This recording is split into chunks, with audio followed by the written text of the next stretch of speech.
آپ کے بچے آپ سے پوچھے یا نہ پوچھے، آپ انہیں ضرور یہ بتایا کیجیے کہ ہم فلسطین سے اس لیے محبت کرتے ہیں کہ یہ فلسطین نبیوں کا مسکن اور سرزمین رہی ہے۔ حضرت ابراہیم علیہ السلام نے فلسطین کی طرف ہجرت فرمائی۔ اللہ نے حضرت لوط علیہ السلام کو اس عذاب سے نجات دی جو ان کی قوم پر اس جگہ نازل ہوا تھا۔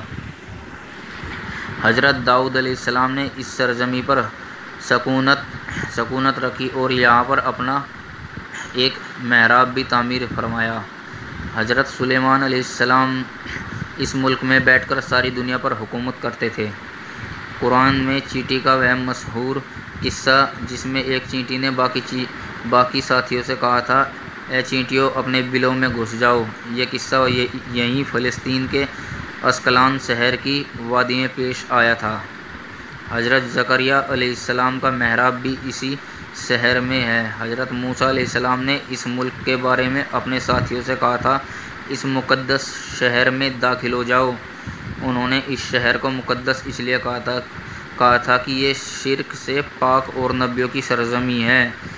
اس شہر میں کئی معجزے ہوئے ہیں، جن میں ایک کنواری بیوی حضرت مریم کے بطن سے عیسیٰ علیہ السلام کی پیدائش ہوئی۔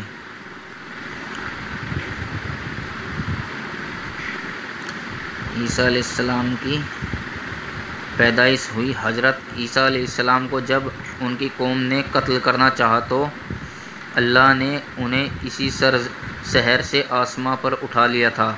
قیامت کی علامات میں سے ایک حضرت عیسیٰ کی واپسی اس شہر کے مقام سفید مینار کے پاس ہوگا۔ اس شہر کے مقام باب لود پر عیسیٰ علیہ السلام دجال کو قتل کریں گے۔ فلسطین ہی ارض محشر ہے، اسی شہر سے ہی یاجوج ماجوج کا قتال اور فساد شروع ہوگا۔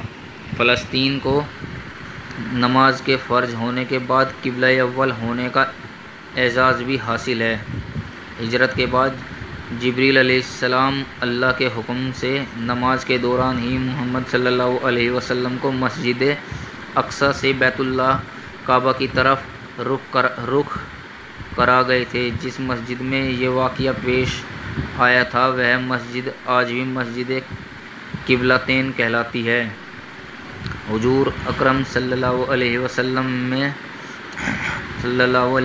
معراج کی رات آسمان پر لے جانے سے پہلے مکہ مکرمہ سے بیت المقدس فلسطین لائے گئے۔ اللہ کے رسول صلی اللہ علیہ وسلم کی اقتداء میں سارے نبیوں نے یہاں نماز ادا فرمائی۔ اسلام کا سنہری دور فاروقی میں دنیا بھر کے فتح کو چھوڑ کر محض فلسطین کی فتح کے لیے خود عمر رضی اللہ تعالیٰ عنہ نے جانا اور یہاں پر جا کر نماز ادا کرنا اس شہر کی عظمت کو بتاتا ہے۔ دوسری بار یعنی 27 رجب 583 ہجری جمعہ کے دن کو صلاح الدین ایوبی کے ہاتھوں اس شہر کا دوبارہ فتح ہونا۔ بیت المقدس کا نام قدس قرآن سے پہلے تک ہوا کرتا تھا۔ قرآن نازل ہوا تو اس کا نام مسجد اقصیٰ رکھا گیا۔ اس شہر کے حصول اور رومیوں کے جبر و ستم سے بچانے کے لیے 5000 سے زیادہ صحابہ کرام رضی اللہ تعالیٰ عنہ نے جامِ شہادت نوش کیا اور شہادت کا باب آج تک بند نہیں ہوا۔ سلسلہ ابھی تک چل رہا ہے۔ یہ شہر اس طرح شہیدوں کا شہر ہے۔ مسجد اقصیٰ اور شام کی اہمیت حرمین کی طرح ہے۔ جب قرآن پاک کی یہ آیت امت محمدی حقیقت میں اس مقدس سرزمین کی وارث ہے۔ فلسطین کی عظمت کا اندازہ اس بات سے بھی لگایا جا سکتا ہے کہ یہاں پر پڑھی جانے والی ہر نماز کا اجر 500 گنا بڑھا دیا جاتا ہے۔ نگاہیں منتظر ہے بیت المقدس کی فتح کے لیے۔